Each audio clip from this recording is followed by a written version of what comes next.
Tirar a habilitação não é algo tão complicado nos dias de hoje, mas antigamente esse processo era ainda mais simples. Você sabe quem foi a primeira pessoa habilitada a dirigir aqui no Brasil? Então fica aí que eu vou te contar essa história e dizer até que a Ford tem uma culpa nisso tudo.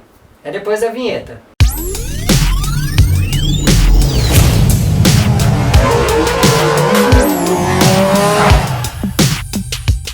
Bom, primeiro para a gente contextualizar, os automóveis chegaram aqui no Brasil há mais ou menos uns 150 anos. E naquela época a chegada dos automóveis deixava bem claro que nós, o Brasil, um país bem pouco industrializado na época, ainda não estávamos preparados para a chegada dos automóveis. E a gente não estava preparado mesmo. Como o automóvel ainda era algo muito primário, eles chegaram aqui no país antes mesmo de a gente ter uma legislação focada em trânsito, mobilidade ou mesmo uma permissão para dirigir.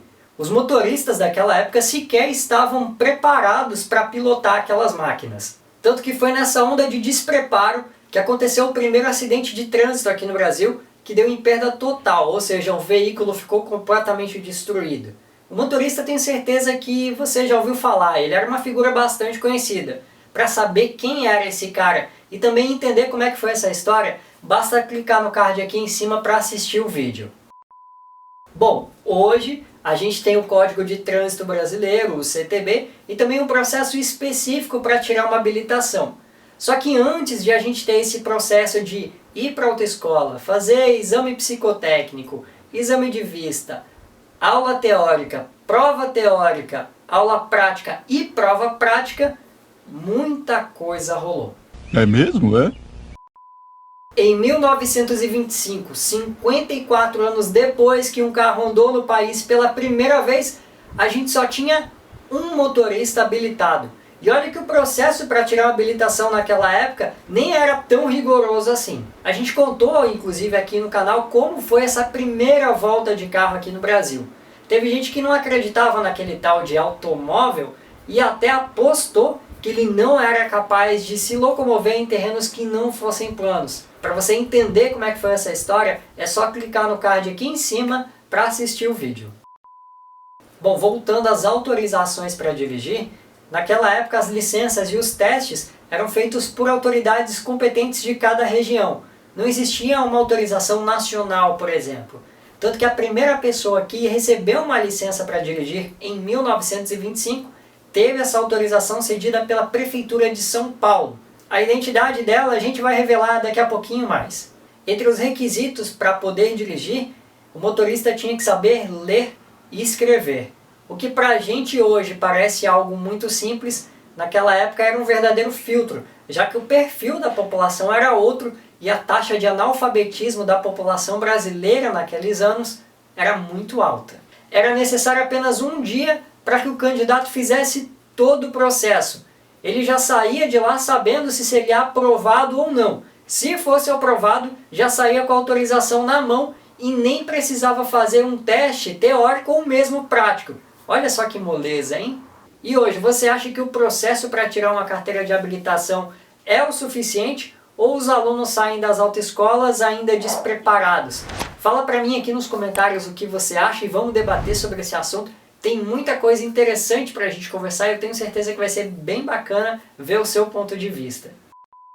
Como naqueles tempos não tinha tanta fiscalização assim, era muito comum ver que futuros motoristas dirigissem antes mesmo de ter a tal licença para poder guiar. Rapaz, o pessoal já estava na sede para guiar, viu? Mas o tempo foi passando e as coisas foram tomando rumo por aqui. Anos depois, o governo resolveu unificar todas essas licenças e criou o chamado Prontuário Geral Único, ou PGU se você preferir. Até porque brasileiro tem mania de criar sigla para tudo, né? Impressionante. Pois é, e o PGU não tinha foto. Caso você fosse parado por alguma autoridade, ia ter que apresentar o seu RG para comprovar que aquela autorização para dirigir era sua. O PGU foi emitido de janeiro de 1981 até setembro de 1994, um ano que muita coisa mudou aqui no país.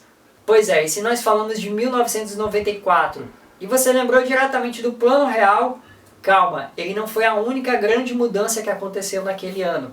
Em setembro, como eu falei antes, a PGU foi substituída pela Carteira Nacional de Habilitação, a CNH, muito parecida com a que a gente tem hoje. Pois é, eu falei muito parecida porque nos anos seguintes a CNH ganhou algumas atualizações que incluíram foto, o número do RG e também do CPF. A partir desse momento ela passou a valer como um documento de identificação e você não precisava mais mostrar a sua licença para dirigir ou agora Carteira Nacional de Habilitação e também o seu RG. RG, CPF, CNH, quanta sigla, que beleza, hein?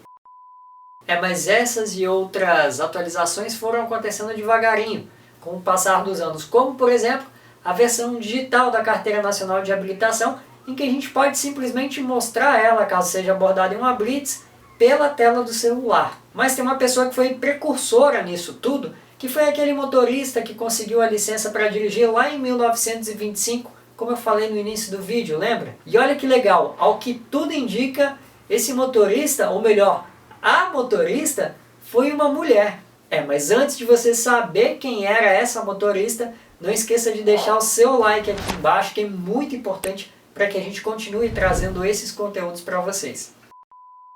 O nome dela é Juana Helena Grieve Desaunay de Evans. Ela era argentina e veio para o Brasil com o marido, Edward Afric Evans, que era inglês e trabalhava na Ford, no país vizinho. Isso mesmo, a primeira motorista a ter autorização para dirigir aqui no Brasil depois de ser submetida a testes era uma argentina.